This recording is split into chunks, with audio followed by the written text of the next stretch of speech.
নমস্কার বন্ধুরা, আমার চ্যানেলে সবাইকে স্বাগতম জানাচ্ছি।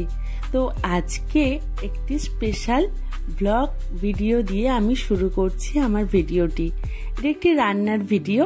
তো আমার ছেলের বার্থডে উপলক্ষে আমি বাড়িতে কি প্রিপারেশন নিয়েছিলাম, কিভাবে রান্না করেছিলাম, সবটা থাকছে এই ভিডিওতে।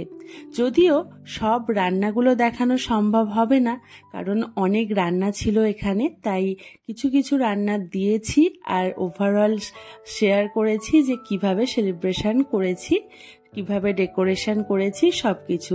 তো দেখো, এখানে আমার 5 রকমের মাছ আনা হয়েছে। মাছগুলোকে ভালোভাবে ধুয়ে নিয়েছি।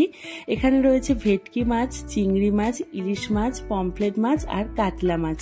তো এই মাছগুলোকে আমি ধুয়ে নিয়েছি আর এইদিকে আনাজগুলো আমি কেটে নিয়েছি। তো এখানে রয়েছে পটল ভাজা, বেগুন ভাজা, তারপরে কাঁকরোল ভাজা, সবকিছু। তো মোটামুটি 7 রকমের ভাজা ছিল। এই যে প্রথমেই শুক্তোটা বসিয়ে দিলাম, কারণ তেতো দিয়েই শুরু হয় আমাদের নিয়ম। তো তেতো দিয়েই আমি রান্নাটা শুরু করলাম। তারপরে বসালাম পায়েস। তো পায়েসটা তো মাস্ট, কারণ জন্মদিন মানেই পায়েস আমাদের বাঙালি মতে। আর এই যে শুক্তোটা হয়েই গেছে আমার, লাস্টে আমি নামিয়ে নেব একটু ঘি ছড়িয়ে। আর এই যে এখানে আলু ভাজছি। তো আলু ভাজার ভিডিও বা ছোট যে ভিডিওগুলো, এই কুমড়ো ভাজছি, এগুলো টুকটাক ভিডিও আমি নিয়েছি, সব ভিডিও নেওয়া সম্ভব হয়নি। এই যে পটল ভাজলাম, বেগুন ভাজছি। তো বেগুনগুলোকে বড় করে কেটে লম্বা করে ভেজেছিলাম। আর এখানে রয়েছে সবজি ডাল, সেটাও প্রায় অনেকজনের ব্যাপার ছিল, অনেকজন আসার কথা ছিল, তো সেই জন্য একটু বেশি করেই করেছিলাম। আর এই যে এখানে রয়েছে চিংড়ি মাছ, যেটাকে আমি ফ্রাই করছি। তারপর আর রান্নার ক্লিপ নেওয়া সম্ভব হয়নি, অনেক রান্না ছিল, ভিডিওটা অনেকটা বড় হয়ে যেত। তো চলো এবার ডেকোরেশন পার্টে চলে যাই। তো এই যে পায়েসটা আমি সুন্দর একটা পাত্রে দিলাম, যে পাত্রটা দেখতেও ভালো লাগবে। আর এই যে রূপোর পাত্রে ওকে আমি দিলাম পায়েসটা। তো এই যে পায়েসটা ওকে সাজিয়ে দিলাম। এই যে মেন আমাদের বাঙালি মতে পায়েসটাই হচ্ছে আসল জন্মদিনে। তো যাই হোক, পায়েসটা দিলাম। এবার চলো কি রান্না করেছি বলি। এখানে রয়েছে ইলিশ মাছ ফ্রাই, ভাত, আর রয়েছে 7 রকমের ভাজা। তার মধ্যে রয়েছে আলু ভাজা, পটল ভাজা, চিচিঙ্গা ভাজা, ঢেঁড়স ভাজা, বেগুন ভাজা, কাঁকরোল ভাজা আর কুমড়ো ভাজা।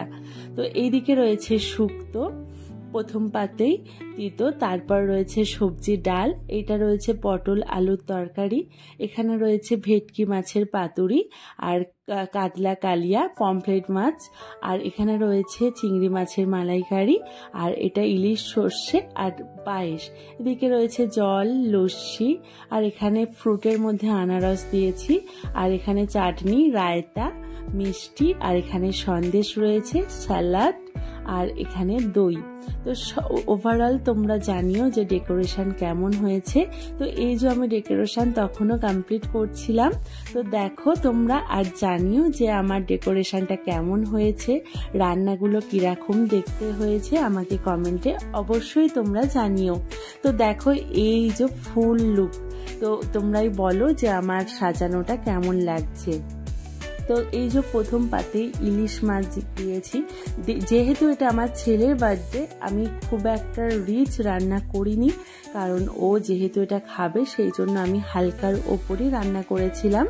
আর এই রান্নাগুলো প্রতিটি রেসিপি আমি তোমাদের সাথে এক করে শেয়ার করব কোনো সময়।